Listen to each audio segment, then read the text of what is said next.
Greetings to the people of Africa. Greetings to those who still believe this continent deserves the right to control its own destiny. Because today, something unusual is happening in the Sahel. Across Mali, armed fighters who once claimed they were fighting for religion are beginning to surrender. Some are laying down their weapons. Others are openly admitting that they were manipulated into serving a war that had nothing to do with faith and everything to do with chaos. And that changes everything. For years, the world was told that Mali was facing a religious insurgency. But now, a different narrative is emerging from inside the conflict itself. Former fighters are beginning to say they were not defending Islam.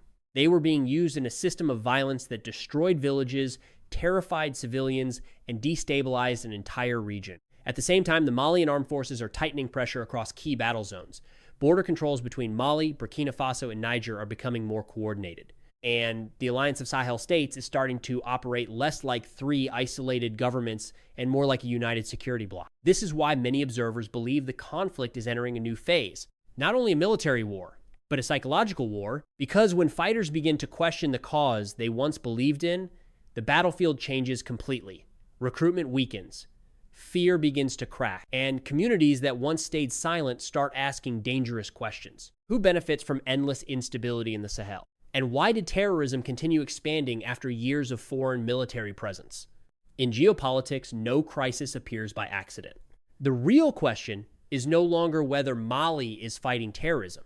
The real question is whether the entire power structure behind the Sahel conflict is beginning to lose control of the narrative. Follow this channel if you want to understand Africa from the perspective of Africans themselves. For many people in Mali today, the biggest question is no longer whether armed groups exist. The question is what these groups are truly fighting for. Because the more former fighters speak, the more the official narrative begins to crack. Many communities across the Sahel were told that these armed movements were defending Islam.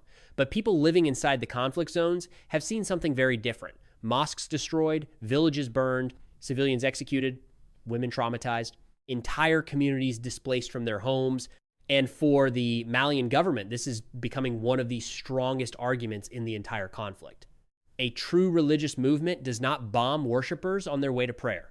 A true religious movement does not destroy the social fabric of its own people. This is why authorities in Bamako are increasingly using the word terrorism instead of jihad. The goal is not only military, it is psychological. Mali wants to destroy the moral legitimacy of these armed groups by separating them from the religious identity they once used to recruit young men. And that strategy may be working. Because once a fighter realizes he is not defending faith but serving criminal networks, foreign interests, or political manipulation, his motivation changes completely. But this is where the geopolitical debate becomes explosive. Many voices across Mali, Burkina Faso, and Niger now openly ask why terrorism expanded after years of foreign military operations in the region. France, in particular, has become the center of suspicion for many communities that believe outside powers benefited from instability in the Sahel. To be clear, there is no public evidence proving that France directly created terrorist groups. Western governments strongly reject such accusations. But the distrust did not appear from nowhere. After years of intervention, many civilians still saw insecurity spread, state authority collapse, and violence move closer to their homes. And that is why the information war is becoming so dangerous. Because once populations begin questioning the entire structure behind the conflict, controlling the narrative becomes just as important as controlling territory.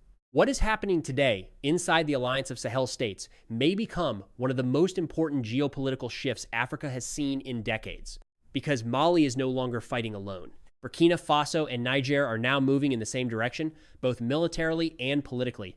Border controls are becoming tighter, intelligence sharing is increasing, joint operations are expanding across the Sahel, and for the first time in years, many people in the region believe a new regional security structure is beginning to emerge outside direct Western control.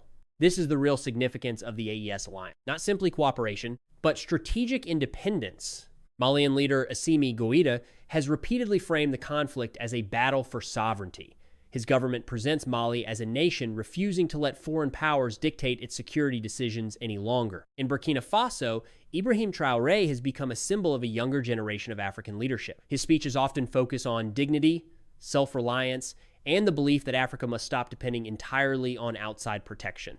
Meanwhile, Niger's leadership under Abdurrahmane Tiani is playing a critical role in securing key border corridors that armed groups once used for movement, recruitment, and logistics. Together, these three governments are trying to send a powerful message. The Sahel will no longer operate as fragmented states reacting separately to crisis. It will act as a bloc, and that may be exactly what worries many Western strategists. Because influence in Africa has never depended only on military bases or economic agreements. It also depends on narrative, on perception, on whether young Africans still believe the old power structures represent stability and progress. That is why the battle for information is becoming just as important as the battle on the ground. The more AES presents itself as a symbol of African sovereignty, the harder it becomes for outside powers to maintain the political influence they once had across the region. As the influence of the Alliance of Sahel States continues to grow, reactions from Western governments and media outlets are becoming increasingly sharp. Some analysts warn that Mali, Burkina Faso, and Niger are moving toward excessive militarization.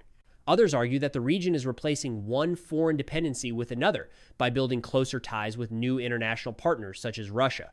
There are also growing concerns in Europe that anti-Western sentiment is spreading too quickly across African social media, especially among younger generations who now openly question decades of foreign influence on the continent. But the situation is more complicated than many headlines suggest. For millions of people across the Sahel, the debate is not ideological, it is personal. They have lived through years of insecurity, military operations, displacement, economic hardship, and constant fear. Entire communities watched foreign interventions come and go while violence continued spreading across villages and borders. This is why many Africans are no longer asking whether the old system sounded good in theory. They are asking whether it actually worked. And that question is becoming politically dangerous. Because once populations lose trust in an international security model, rebuilding legitimacy becomes extremely difficult. Still, the governments of Mali, Burkina Faso, and Niger also face enormous pressure themselves. If they claim sovereignty, they must deliver results. If they reject foreign influence, they must still protect civilians, stabilize their economies, and prevent armed groups from rebuilding under different forms. In the coming months, three major scenarios could emerge across the Sahel. The first is deeper military escalation as AES intensifies operations and border control. The second is a broader information war, with competing narratives fighting to shape African public opinion. And the third, more dangerous possibility, is that instability spreads further if economic and social conditions fail to improve fast enough. Because in modern geopolitics, controlling territory is no longer enough. The real battle is over who controls belief, legitimacy, and the future direction of an entire region. What is happening in Mali today is not only a warning for the Sahel, it is a lesson for the entire African continent. Because one reality is foreign support may provide temporary stability, but lasting security can only come from institutions that populations trust and governments that protect their own people. This is especially important in regions where armed groups recruit from frustration, poverty, unemployment, and hopelessness. A young man without opportunity becomes vulnerable to manipulation. A community abandoned by the state becomes vulnerable to extremism. And a continent that cannot control its own resources will always struggle to control its own destiny. That is why the debate happening in Mali is now spreading far beyond Mali itself. Across Africa, more people are beginning to ask who truly benefits when resource-rich nations remain unstable for decades. But there is also an important warning inside this moment. Rejecting foreign influence alone is not enough. If corruption continues, if civilians remain unsafe, and if young people still see no future, then instability will simply return under a different form. True sovereignty is not just about political speeches. It is about whether ordinary people can live with dignity, security, and hope. Today, the Sahel stands at a crossroads. One path leads toward deeper fragmentation, endless proxy conflict, and permanent instability.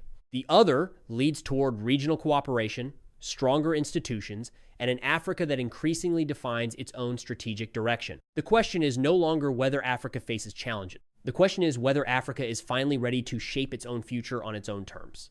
Follow this channel if you want to understand Africa from the perspective of Africans themselves. Because in the next video, we will go deeper into the hidden geopolitical struggle over resources, influence, and power inside the Sahel. History does not stand with the strongest. It stands with those who understand the rules of the game.